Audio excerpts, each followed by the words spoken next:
Hey everyone, welcome to my YouTube channel. তো আমি হচ্ছি নিকিতা ফারনুর। অনেকদিন পর নতুন আরেকটা ভিডিও নিয়ে আপনাদের কাছে এসেছি। আর আপনারা অনেকেই আমার ভিডিও দেখেন এবং পছন্দ করেন এবং আমার কাছে খুব ভালো লাগে যে আপনারা এটা রিপ্লাই করেন, কমেন্ট করেন, আমাকে জানান। সো আপনারা এখনো জানেন না, আমার ভিডিওগুলো গো থ্রু করে দেখতে পারেন এবং আমার চ্যানেলটা একটু ঘুরে আসতে পারেন, তাহলে আমার ব্যাপারে ডিটেলস জেনে নিতে পারবেন।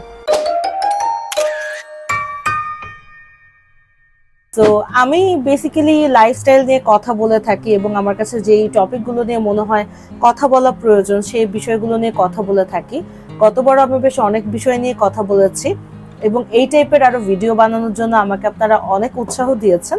তো আমি ভেবেছি কেননা এই বিষয়টি নিয়ে আরো একবার আরেকটা নতুন ভিডিও তৈরি করা যাক।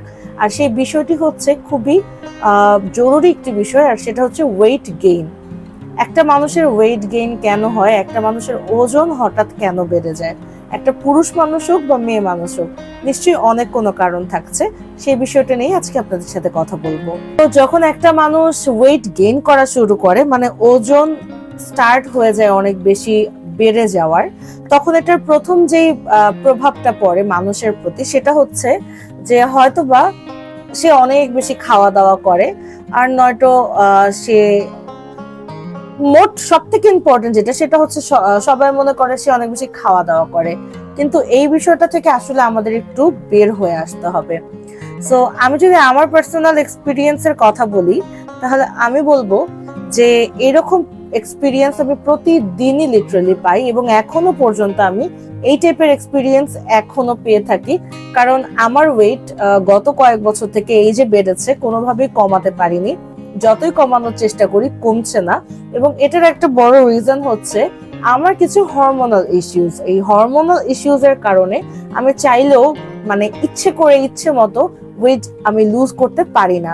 সো যেটা হয় বেসিক্যালি, আমি যতই চেষ্টা করি, যতই কিছু করি না কেন, আমি যতই জিম করি, যতই আমি সাপ্লিমেন্টস নিচ্ছি, যাই করছি না কেন, যতক্ষণ পর্যন্ত আমার হরমোনাল ইমব্যালেন্সটা ব্যালেন্সড না হবে ততক্ষণ পর্যন্ত আমার ওয়েট গেইন হতেই থাকবে, এন্ড এটা স্টাক হয়ে যাচ্ছে একটা সময়। যেমন আমার হয়েছে বিগত কয়েক বছর থেকে, এই যে আমি স্টাক হয়ে আছি, আমি স্টাকই হয়ে আছি একভাবে। আমার ওয়েট না বাড়ে, আমার ওয়েট না কমে।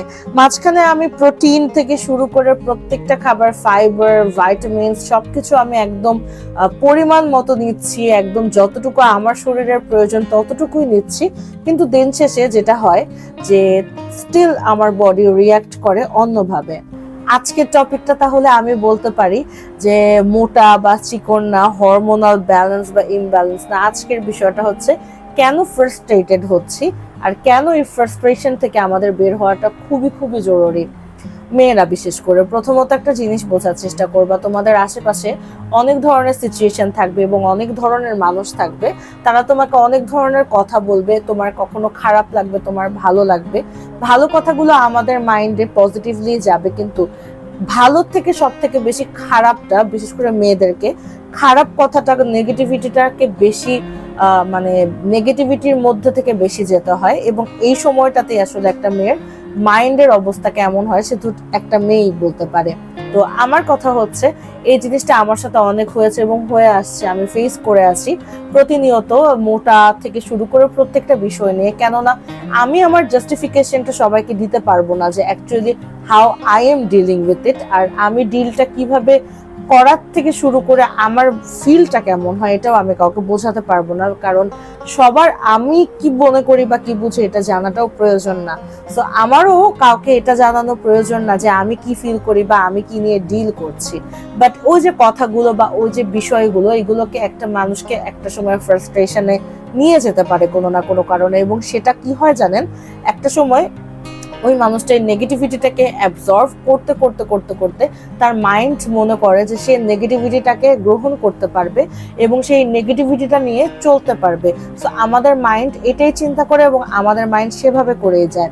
একটা সময় যেটা হয়, এই যে এই স্ট্রেস এবং এই টেনশন থেকে আমাদের স্ট্রেস হরমোনটা বৃদ্ধি পায়, এবং তখনই ঘটে আসল ঝামেলাটা, আমাদের পুরো লাইফটা একদম হেল হয়ে যায়, কারণ আমাদের হরমোনাল ইমব্যালেন্স হয়ে যায়। সো মেয়েরা, একটা জিনিস বলি তোমাদেরকে, আজকে তোমাদেরকে এটা অবশ্যই জেনে রাখতে হবে। প্রথমত, মানুষের নেগেটিভিটি নেওয়া বন্ধ করো। সেকেন্ডলি, মানুষ আশেপাশে কি বলে বা মানুষ কি বলে সেটা নিয়ে চিন্তা করা বন্ধ করো। থার্ডলি, নিজের কাজ নিজে চালিয়ে যাও। তুমি খুব ভালো মতো জানো তুমি ভালো করছো না খারাপ করছো। তুমি যদি মনে করো থাকো যে yes you are right, then you are absolutely right. এটার উপর থেকে আর কোনো কথা হতে পারে না, তুমি রাইট। সো অন্য কেউ এসে যদি তোমাকে বলে ইউ আর রং, নো, তুমি যদি মনে করো তুমি একটা বিষয়ে রাইট আছো, সো রাইট থাকো এবং সেই রাইট পথে চলার চেষ্টা করো। এবং সব থেকে ইম্পর্টেন্ট যেটা, নিজেদের স্ট্রেসকে এখন থেকে ম্যানেজ করা স্টার্ট করো। কারণ নিজের স্ট্রেসকে যদি ম্যানেজ করা না স্টার্ট করো, তাহলে তোমাদের স্ট্রেস হরমোন, স্ট্রেস লেভেল বাড়তে থাকবে, তোমাদের ওভার ইটিং হবে, তোমরা কোনোদিনও চাইলেও তোমাদের হরমোনকে ব্যালেন্স করতে পারবা না। সো আমি আজকে ভিডিওটা বেশি বড় করব না, আমি একটা বিষয় নিয়ে কথা বলবো এবং প্রতিনিয়ত প্রত্যেকটা ভিডিওতে বলে যাব স্ট্রেস নিয়ে কিভাবে করে অ্যাকচুয়ালি ম্যানেজ করতে হবে এবং আমি নিজে কিভাবে করে স্ট্রেস হোক, সেটা কোনো অ্যাংজাইটি হোক, কোনো ডিপ্রেশন হোক বা যে কোনো কিছু হোক, আমি কিভাবে ম্যানেজ করেছি এবং still how I am managing it, আমি প্রত্যেকটা অবশ্যই আপনাদের সাথে শেয়ার করব। সো যেটা করতে হবে, আমাকে একটু সাপোর্ট করতে হবে, যেহেতু আমার এটা নতুন একটা চ্যানেল। সো আমার এই নিকিতা ফারনুর চ্যানেলটাকে প্লিজ কষ্ট করে একটু সাবস্ক্রাইব করে রাখবেন। প্লাস আমার আরেকটা ইউটিউব চ্যানেল আছে যেখানে আমি ডেইলি ভ্লগ আপলোড করে থাকি, which is Naim Nikita vlogs নাইতা। সো আপনারা চাইলে সেটাকেও কষ্ট করে একটু সাবস্ক্রাইব করে রাখতে পারেন। নতুন নতুন আরো অনেক ভিডিও নিয়ে আমি আপনাদের সাথে অবশ্যই হাজির হব। আজকে এই পর্যন্তই থাকছে।